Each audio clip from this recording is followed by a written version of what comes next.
This podcast contains spoilers, explicit language, and is not meant for anyone younger than 13. Do not harass any of the names mentioned in this episode.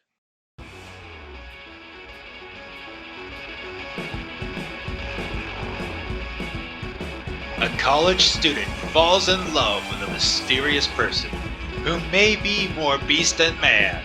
Love still triumphs as two children are born with a choice they must make in John vs.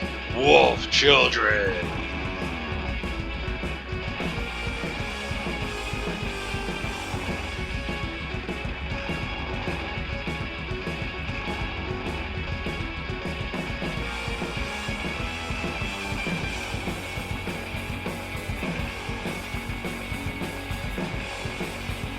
Hey, welcome back to John vs. Film, and today we are taking a look at a beautiful piece of art, and I'm not even joking, this is legitimately a very, very well made movie, a beautiful movie, just overall.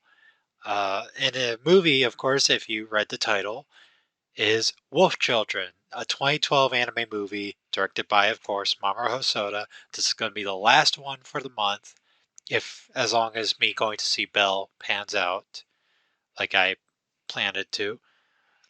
And it is ran by Mamoru Hosoda and Satoko Okadera. I'm sorry if I mispronounced that. I tried to Google the pronunciation, but that didn't work out at all. But yeah, what to say about this movie is that it is such a beautiful piece of art, like I said. And we're just going to go straight into it, to the things I like about this. And the first point I've written down is the tragic romance between Hana and Wolfman. Like, the woman, I almost said the womance. The womance.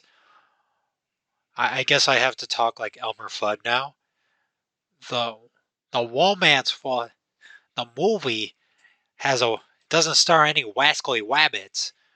No, I'm not doing that. No, but legit though, their relationship at the beginning of the movie, it's very, very well done. It is like, first of all, there's a very good chemistry between the two characters. You really get to see their relationship form in such a short period of time, and just how it ends with the Wolfman dying is so heartbreaking. And how, and then also in the movie, how he dies in his wolf form, and he's not even given, a respected, like any respect, burying or anything. Because he died as a wolf, he was thrown away, discarded. It is so devastating to be just thrown away, as trash.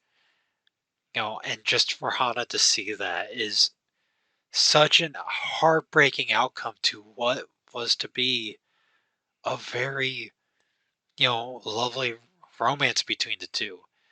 As they, got together and had two kids, and yeah, it's so beautiful, very well done, and such a heartbreaking, tragic ending to that romance.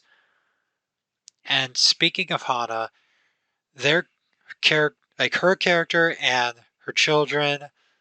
Let me look it up real quick. It's Yuki and Ame. They are very empathetic characters. You can really relate to them. They are very well written. They are very dynamic. Oh, and just to point out, Hana, the character of Hana, this is what a strong female character is. She is definitely what I would consider a strong female character, because no, she's not a bodybuilder. No, she's not gonna be like, I don't need no man. No, I'm sorry for that. I apologize for that. Wow, that was. But the stereotype, like, I don't need no man, or all that. It's not the fake strong girl stuff, but I'm talking about like a strong character in general because what she goes through so much hardship in this movie, but yet she is able to overcome them. All the trials that she goes through in this movie and comes out with a smile on her face, even if it's to be a front for her children. She fights so many battles for her children. You really empathize with Hana. That's like the pivotal thing with this movie is that you really empathize with her. You really see her struggle, having to deal with not only being a single mother of two children with no job, but having these children be werewolves. And it's like you can relate to her, as a single mother, just taking care of two kids by herself alone. Yet having that challenge, additional challenge on top, of them being werewolves, like we get to see the bonus challenges. Like you're essentially also taking care of two little puppies at the same time. It is like, we get that scene where I'm sorry, I'm horrible with names. Yuki gets sick, and she rushes her to a clinic, but she is at a crossroads. Is like, wait a minute, do I take her to the clinic? Do I take her to the vet? What do I do? Like, thankfully she turned out fine, but that was definitely like a, what do I do? You know, because she has to do what's right for her children, but being such a complicated like mess, like a situation where she has to not only like decide what's best for her children. We're to see. She also got to realize, like, wait a minute. Will even going to someone to see, you know, my daughter actually be safe for them? And she had to like shove away, government workers because in Tokyo and had to deal with landlords. Like okay, so like with the apartment tenants, was just having to take care of her children and like and the government workers who want to see them, but she's so worried like what if they turn to werewolves, like you, because you're there from the beginning, you really just emphasize with her character. You understand that this is not a easy situation, and the fact that she's able to overcome them and still put a smile in front of her kids is so like my goodness, like I'm kind of speechless, but empowering, I guess is the word. It's just very empowering to see, you know, her do that. And, we also see that she has gone through close calls of people finding out that her children are werewolves. And of course, you also understand that she doesn't know what to do with werewolf children. She's a human. And the only other person who did know, unfortunately, passed away. It's just wow.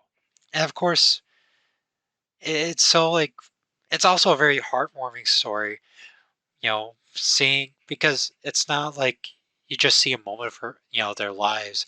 You get to see these kids grow up from being babies to, you know, going into junior high, is it middle school essentially for us in the West, going to middle school at that age.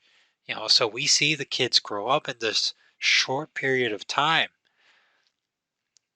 And it is, and seeing who they become and how they started, it's a very rewarding experience. And you get to see their own anxieties, their own interests, how they deal with others. And if they decide if they want to be human or if they want to be more like a wolf, and of course, she asks them that when they're very little kids, but she's kind of saying that she's just like asking is like more of a rhetorical question because she's like thinking of maybe I should move.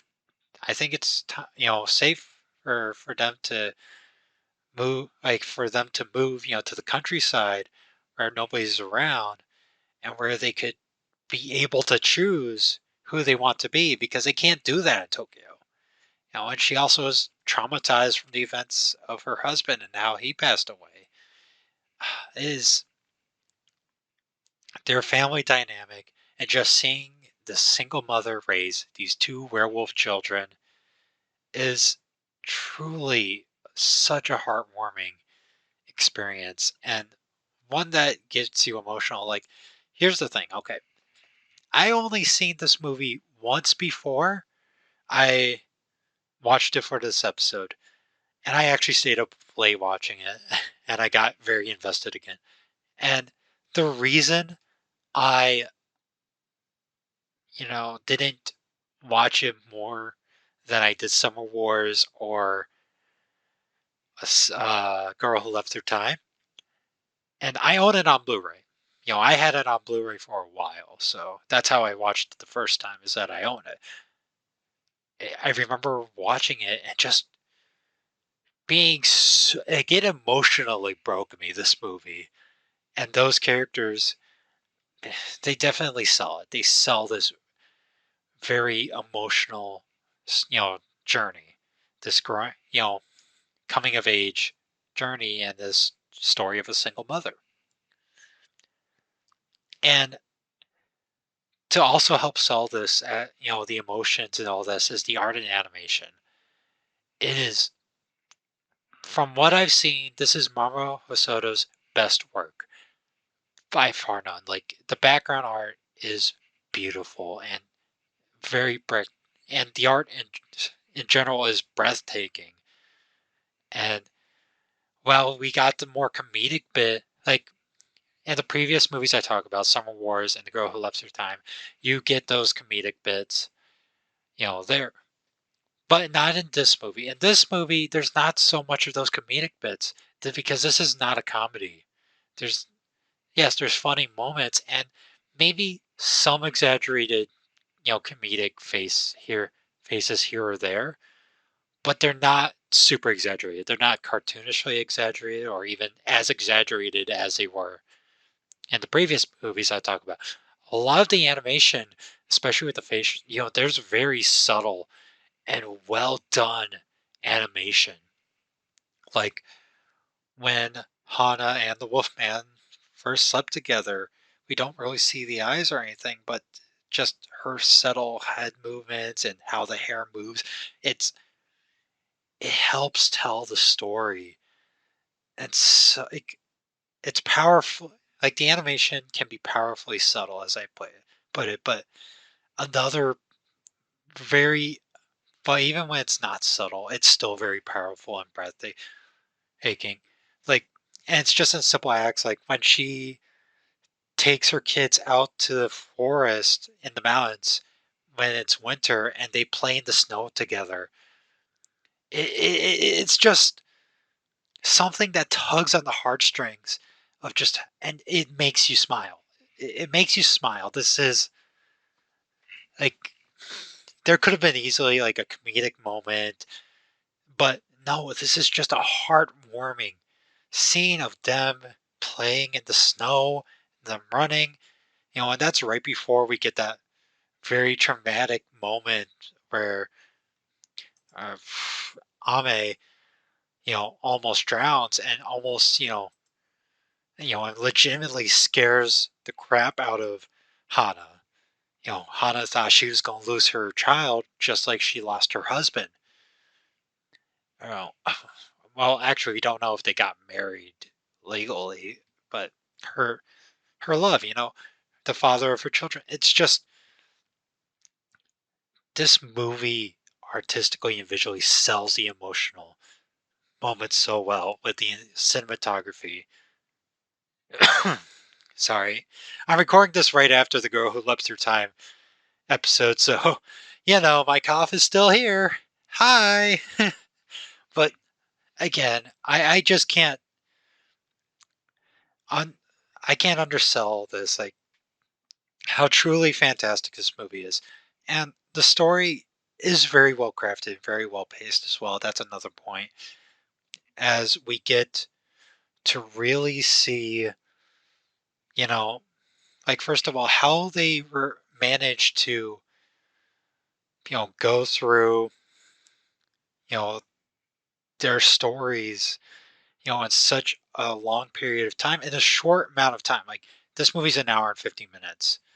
And how they managed to get 10 years, like 11 years plus within this time span. And it's done so well. You get these chapters in their lives fleshed out very well. It is such a well crafted story. Like, legit, I am, like, I don't think, like, the writing is just, it's so on point here. And the pacing as well. And to go back to my last point with the art and animation, I gotta put in cinematography as well. There's this one scene where they show a passage of time by going through the elementary school grades, class by classroom, with each class, representing a grade, and that's how we get the position of time from when Yuki first started elementary school and when Ame first started elementary school to near the end of their time at elementary school. Well, mostly Ame's end of time when he started to just skip and that. And yeah, it's just very well done. Oh, and I forgot to mention with the art and animation, I absolutely love the art for the cabin, like, or I'm sorry, the house that they buy in the mountains, the forest, the mountains. It's just so good, so well made. Tokyo's fine and no complaints there, but the movie visually just becomes so much more when they're in the nature, more in that nature. Or at least maybe that's me, maybe that's personal bias because I grew up in the countryside.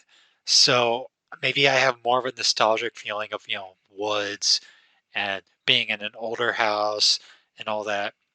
I have more of a nostalgic attachment. That that is probably a bias of mine. But even then, it's just it is so well done. And my last point, I just had to. It's a summary of everything. This is just an absolutely beautiful movie all around, and it's going to make you feel emotions throughout. This It is a very emotional, impactful movie, and I'm going to say this Wolf Children is, up there with the best of Studio Ghibli in terms of quality and art. It's truly, it's probably one of my favorite movies because, like, even though I talk a lot about, action movies, I really love action movies. I also love these heartwarming stories. I love these dramas. I'm a movie buff, and this is just a very well crafted movie. I can't put into enough words or do this movie enough justice, really, to just say how absolutely beautiful the movie is. I like seriously, if you somehow stick by this, listening to me gush about this movie and not seen it, first of all, how dare you let me spoil the movie for you? Shame on you. Second of all, go on Amazon or online and find this movie. Let me see how much it is on Amazon because it might be delisted, which that would be a crying shame. Like, I gotta look this up.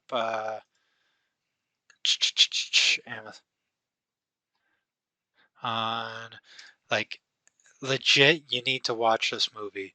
You can you can watch it on Funimation. All right, there's that. So you can watch it on Funimation. It's not available on Prime Video. Uh, I'm sorry, I'm doing this on the fly, but I just can't realize. Wow, this movie is really beautiful. I just want to see how much it's going for for like its Blu-ray or Wolf Children DVD. Well, we'll just say DVD. No, they don't. What? No way.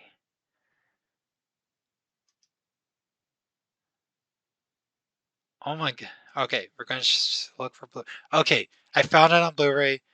Blu-ray, it's okay. It's still very decent. You can still get it for about 27 bucks on Blu-ray and 20 bucks DVD. Okay, but if you want, special edition one, that's like 42 bucks. What I'm saying this at the time of recording, if just go buy it and watch it. Seriously, to me, you will not regret watching this beautiful piece of art. Okay, so there's that. This I should change those, from the things I like to the things I love because I love this movie. But unfortunately, this is called John versus Film, and I have to talk about the things I dislike or my personal criticisms. And there's five. I had to match the five, with the five dislikes with the five loves. And I actually did write a note here on my notes that says, after I dislike such criticisms, or I say, AKA being a heartless monster, because it's just the thing is, what I'm going to rattle off my dislikes, these are very, very minor in the grand scheme of things, because this is beyond a perfect movie, like a 12 out of 10. Just, it's so artfully and masterfully well done. But anyway, unfortunately, again, for me and you, and just everybody in the world, I have to talk about what I dislike. First one, I'm going to have to say the 3D background characters at the beginning of the movie in Tokyo. I understand that was probably done for budgetary reasoning, but at the same time, it felt just a bit distracting from the rest of the gorgeous art, and it didn't. And again, with my episode of Girl Who Loves Her Time, I mentioned this, the distinction between realism and believability. While these, 3D models aren't realist, well, realistical, they're not exactly believable. Like, I guess 2012, it was different. Technology was different. I guess as the movie ages, that certain part, the use of 3D animation in this 2D film hasn't aged as well. It's more like it's slightly distracting.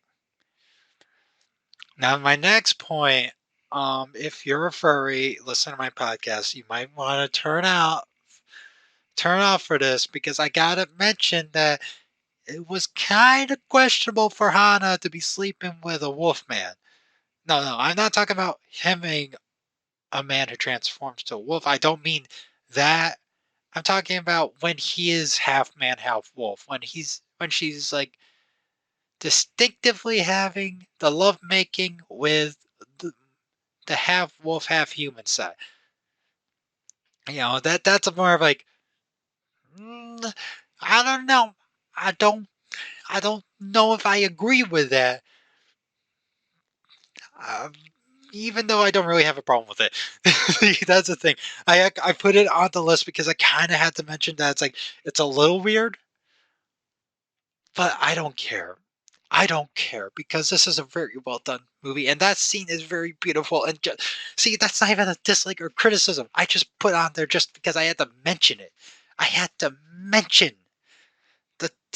It's just slightly weird, but the thing is, again, I can brush that aside easily because that scene, you know, where they have intercourse for the first time, and also, by the way, it's not graphic, but actually, what is the rating of this movie? It's a PG rating, so it's not graphic, but I actually kind of question the PG. It might be, you know, PG-13. I would have to say this movie's just a little on the PG-13. I don't know. Maybe that's me, but I just had to mention that moment where Hana is making out with the werewolf. It's weird, but honestly, it's not even a dislike or criticism. You know, because that scene is very well beautiful. Very well made, very beautiful. Just see, this is why it's under the. I changed the section to being a heartless monster section, as you can tell. But anyway, on my next point, okay, this one, this point, this is actually a legit criticism. I watched the Japanese version for this episode, and that's what I'm doing for this month, or what I'm going to try to do. Bell might be the exception. I'm waiting to see if IMAX tickets go live, and again, I want to see, like, or near me, I should say, and I'm going to wait to see what happens there. So no promises on Bell, whether I see that dub or sub, but anyway, I watched the Japanese version, and I want to say the voice acting is truly well done. Very, very well done. But this is a legit criticism I do have of the movie. Is that the voices for Hana and I keep forgetting their names. I am so sorry. I am horrible with names. Ame. With Yuki and Ame. Or just when, like later on in elementary school, when they're like 9, 10, 11 years old, they just seem, they sound too mature. They sound like they're at least in high school. That part's a bit too distracting. I mean, again, in the movie, I gotta give a little sack. In terms of the movie, this is the part where the two characters are maturing, but at the same time, and also design wise, again, they do legit look like older elementary school children. But I have to say, their voices don't, and that just goes, for all the characters around this age, they sound too much like they're in high school. And it's a little distracting a bit. I just have to mention it because everything else is legitimately great. Um, but I don't know. I question the decision to age their voices up significantly like that. I think it could have benefited a bit more with more younger voices. They just seemed a bit too mature for being 10 and 11. That's just me. Maybe that's just me. Maybe somebody else has a problem with that. Let me know in the comments below if you're listening to this on YouTube. My second to last point for the Heartless Monster section is the 3D vehicles. Now, this is such a minor one. And I should have, if I put this with the 3D background characters, like I easily could have, you know, I would not have 5 points. But anyway, the 3D vehicles in later on in the movie, like the bus, when we see that, it can be a little bit distracting at times. Just like you got a lot of very well made art, just put in with a 3D model. But the 3D model just kind of put in it just like it feels very disconnected. Again, I'm sure that might have been done for budgetary reasons, but at the same time, I gotta admit, it was a little distracting. And my final point is something I mentioned before, is that after last thing I dislike is that the film left me emotionally broken when I first watched it. I mean, I gotta tell you this: the first time I watched it the Easter morning, and it was back when I was living at an apartment with a couple of roommates, and I had to go to an Easter party at my family's house, and I was just so sad during the party. Like, it was a mistake for me to watch it that morning and then go to the party because I was emotionally like broken. That was such a heart tug, feelsy movie. And my mom asked me if I was okay. I had to just explain and say, "Yeah, I just watched the movie where I had to, where I thought a lot." It wasn't because I watched a movie that made me legitimately teary eyed. Like, again, it was more of like I'm trying to hide my, emotions, but at the same time, I just like No, I'm not okay. This movie was beautiful. It made me feel emotions, and I am gonna cry, you know? I mean, not right now, but at the time, it's just like, my goodness.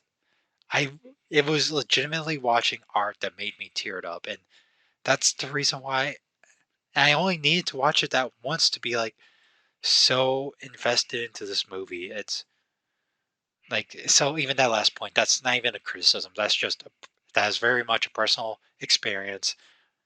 I didn't like how I was just so depressed, during the Easter, party, or Easter gathering, you know, after watching it. But anyway, that's my thoughts on the movie. And like Girl Who Loves Her Time, I'm going to do the John versus Critic part right now because I'm recording these back to back because I don't have a lot of time to record this week or the rest of this month to get these episodes out. But anyway, this is by the way, I'm just gonna say to everybody who gave this movie like 1 star review on IMDb and other platforms, you have a heart 3 sizes too small. I'm not saying you don't have a heart. I'm just saying it's 3 sizes too small. And as you can probably tell, I'm recording this in December with that reference. But anyway, this review is called I Should Sue All the People Here Who Said This Was Good. And it was written to us by Pilly FB1092. And it was written back in February of 2016. So, what does Pilly say about the movie? Well, they go on and say, if I could sue people here who are sure that this was a good film, I would.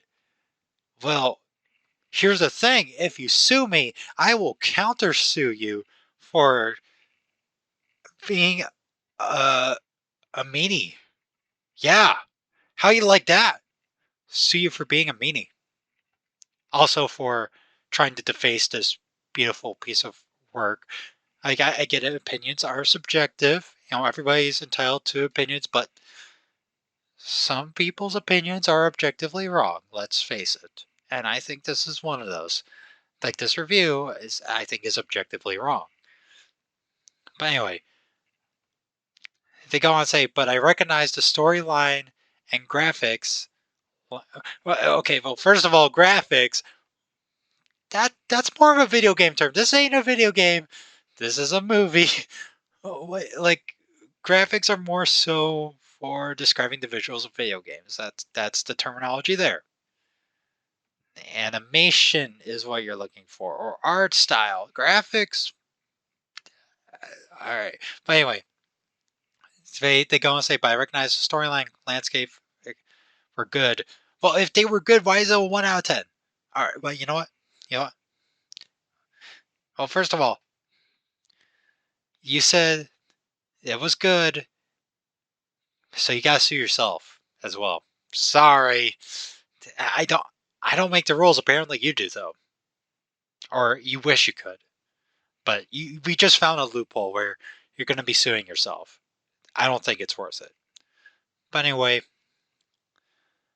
uh, they go on and say, but this movie is a total waste of time. How dare you?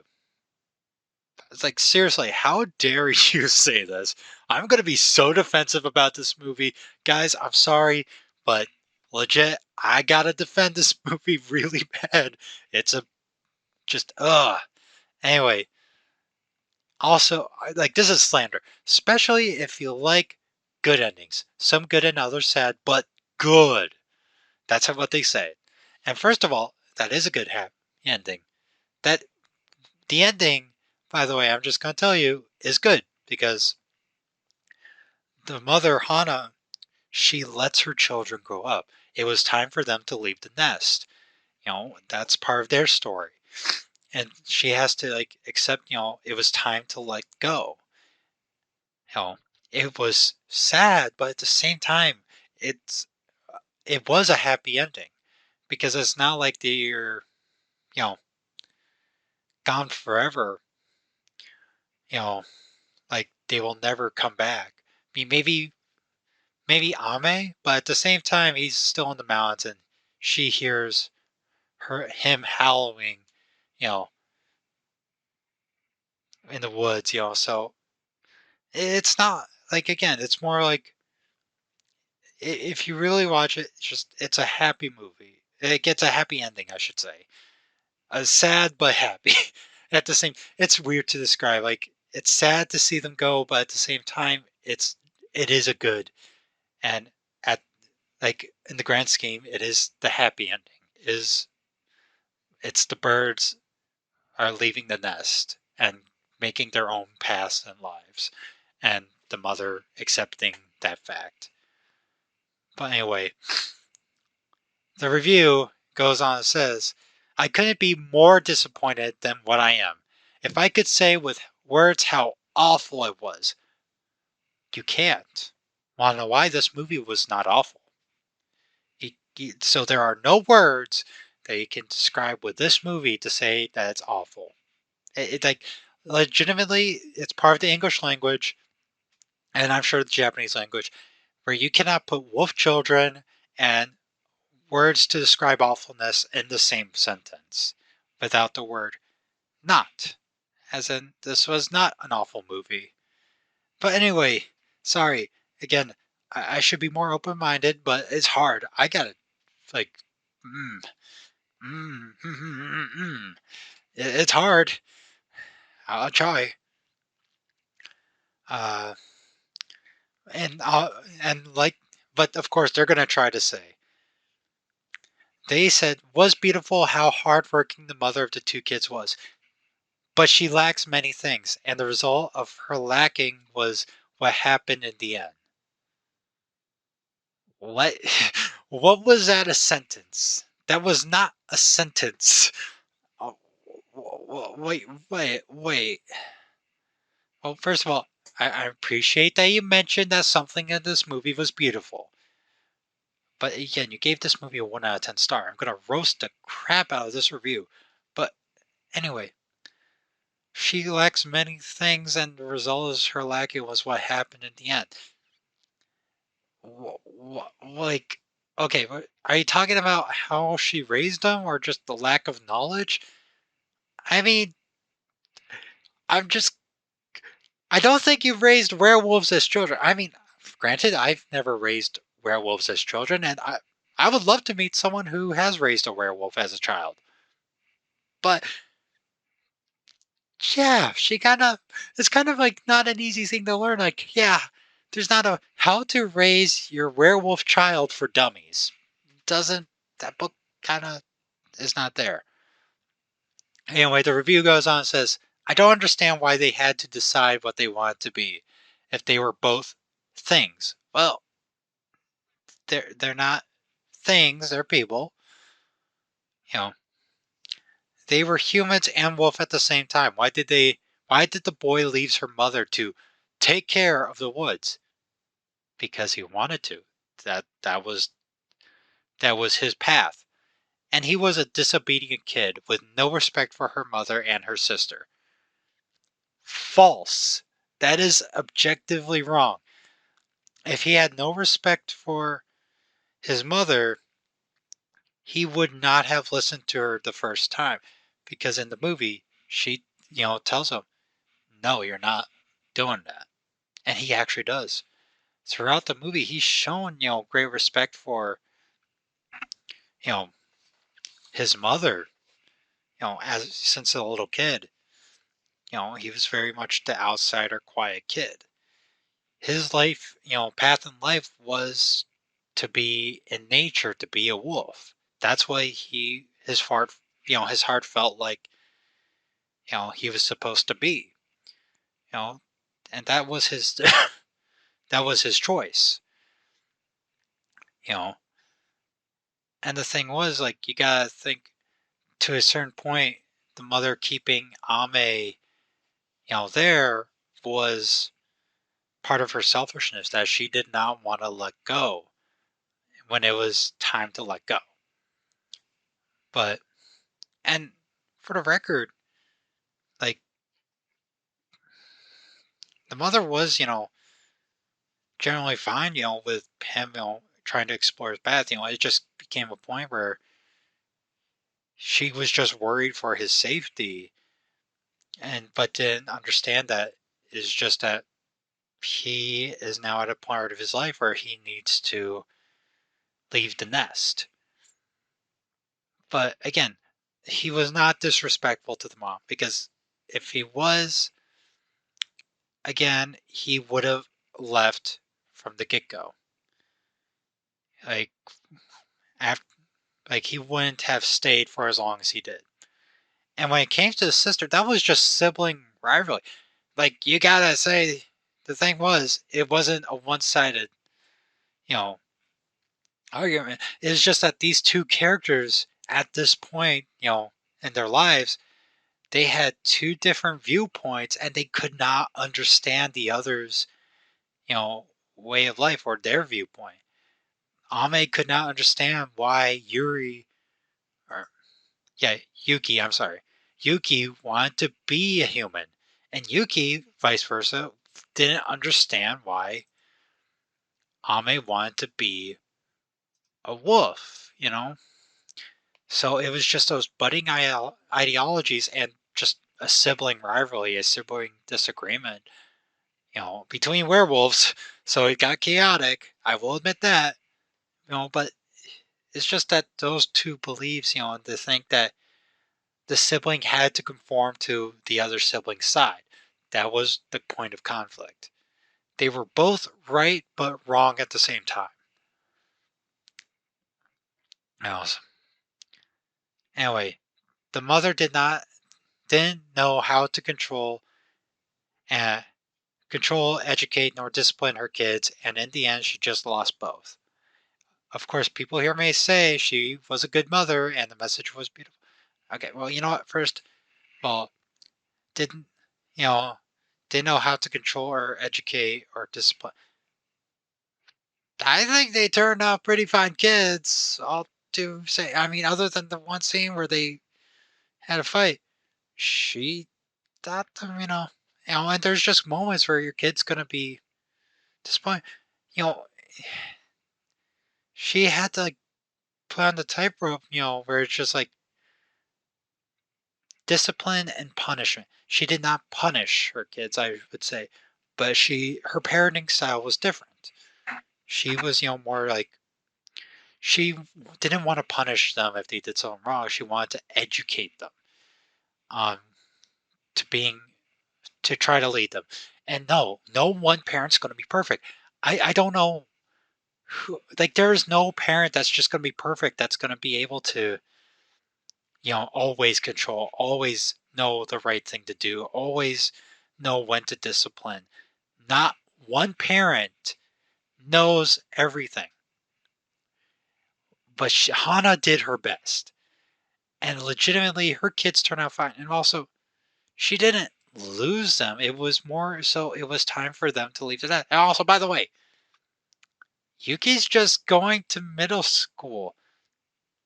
Like, it's not like she's not going to visit. She didn't lose her child. It just happened that, because where they live, you know, the school is like 2 hours away. So it just made more sense for her to live in a dorm. But anyway, it's like a kid going to college. It's not like the kid can't go back. It's not like, oh, you're leaving the house forever. I will never see you again. Bye. No, like, well, what's that? You know, I mean, with Ame, that might be, you might have an argument where, yeah, technically it was a loss, but it wasn't like she, it became a mutual understanding that it was just time for him to go on his own path and to be on his, own without his mother. And again, there's nothing preventing him from visiting his mom. That's Anyway, I don't get the lost both. And her actions have, anyway, anyway, to go back to the point of the reviews saying, And the message was beautiful. Decide who you want to be free. But people mistake this message, and more than anything, they were just kids. It's like asking a baby, what does he want, if Coke or milk? Well, the thing was, yeah, she asked once at the beginning when they were little kids, but she wasn't expecting an answer. No, they like didn't just like be like one day like, I just feel like being a human for the rest of my life. No, it was like it was a steady growth for both characters. Yuki, on her own, decided she wanted to be more human. She wanted to be human. She wanted to socialize. She wanted to go to school. That was her path. She learned that on her own. She discovered that on her own. And with Ame's, like path, he on his own, you know, decided I really feel connected with nature and being, with my wolf side. I want to be a wolf. Yeah, the mother asked them once when they were little, but she wasn't really expecting them. Like, it was more so she was trying to create the opportunity for them to discover what they want to be on their own. And that's the message, like, for the parents, I guess, I don't know. Just, you know, let them, like, it wasn't just a decision, it was a journey, is what I'm going to say. But also, again, with the discipline, I just remembered. I remember, uh, sorry, Hana disciplining Yuki when Yuki accidentally scratched the Shio? No, Soe. Soe. Yeah, Soe's ear. She made her be like, no, apologize. Like, that's some discipline. So, I don't know where you're getting this. Like, okay, but anyway, the review finishes off with, I mean, what? Seriously? Are you going to ask a baby what does he want to eat? I mean, sometimes uh, okay, how were you raised? Like, did you just grow up being like, being told what to do with every decision? Like, seriously, what is that? Like,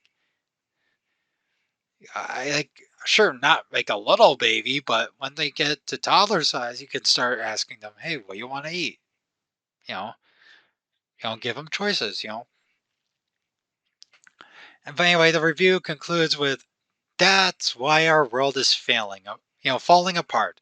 Just please don't waste your time watching this movie as I did." So this became a convoluted. Oh, this is why our world's falling apart, is because parents and characters like this, because this movie portrayed had their own story with wolf children. What is this review? What is this review? Like, seriously, I don't know. I guess thank you, Pilly FB1092, for that review. That was something. I definitely did not agree with you. I think you're objectively wrong, but you're right to your opinions. But anyway, that is it for this review, or this episode. Thank you for listening. If you are listening to this podcast on YouTube, make sure to subscribe, hit the like button or the dislike button if you think that I was completely wrong for some reason. I don't get it. And leave a comment below with suggestions or just friendly comments. Anyways, and also you can listen to me on Apple Podcasts, Google Podcasts, Spotify, and Podbean. And that is where also, if you're listening on those platforms, leave a review. That will help. But anyway, this overall, yeah, again, this movie's beautiful. Please go watch it. That's all I have to say. And I hope you have a very beautiful day. Take care.